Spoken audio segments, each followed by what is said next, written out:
Ang giyera. Hindi ito yung napapanood lang sa balita o sa pelikula na may background music at dramatic slow motion.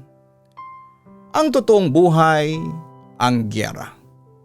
Magulo, maingay at walang romantisadong eksena. Hindi siya mukhang tapang, mukha siyang takot. Takot ng sundalo na hindi sigurado kung makikita pa niya ang pamilya niya. Takot ng nanay na yakap ang anak habang nagtatago sa ilalim ng lamesa. Takot ng bata na hindi maintindihan kung bakit biglang naging normal ang tunog ng mga pagsabog. Sa giyera, walang main character. Lahat ay extra. Lahat ay pwedeng mawala. Ang bahay na pinundar mo ng ilang taon, isang iglap ay magiging abo. Ang pangarap na pinag-ipunan mo ay natabunan ng alikabok. Ang buhay na akala mo ay mahaba pa ay napuputol dahil sa maling lugar at maling oras.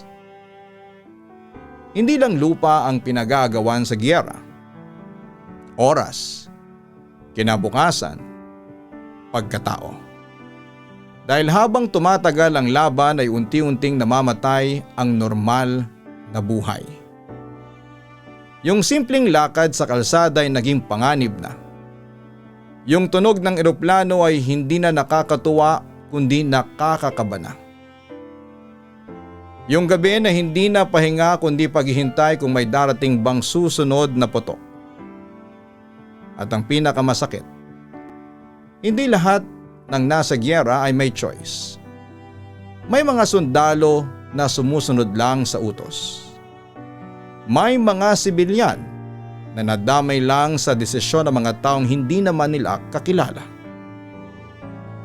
Habang ang mga nasa itaas ang nagdedesisyon, ang mga nasa ibaba ang nagbabayad. Dugo ang currency.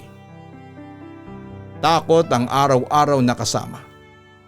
At trauma ay hindi na mawawala kahit matapos na ang putukan. Dahil ang giyera ay hindi natatapos kapag tahimik na ang baril. Nagpapatuloy yan sa alaala, sa bangungot, sa mga batang lumaking galit ang alam sa mundo. Sa mga pamilyang hindi nabuo, sa mga taong buhay nga pero hindi na katulad ng dati. At kapag tumahimik na ang lahat, kapag wala ng putok, wala ng sigawan, wala ng usok, akala ng mundo ay tapos na ang giyera. Pero ang totoo ay doon pa lamang nagsisimula ang panibagong laban.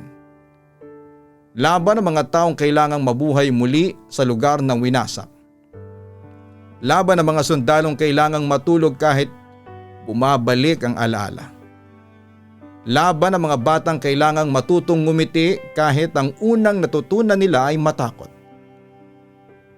Kasi ang sugat ng giyera, hindi lang sa lupa. Nasa isip, nasa puso. At minsan nasa dugo na ng susunod na henerasyon.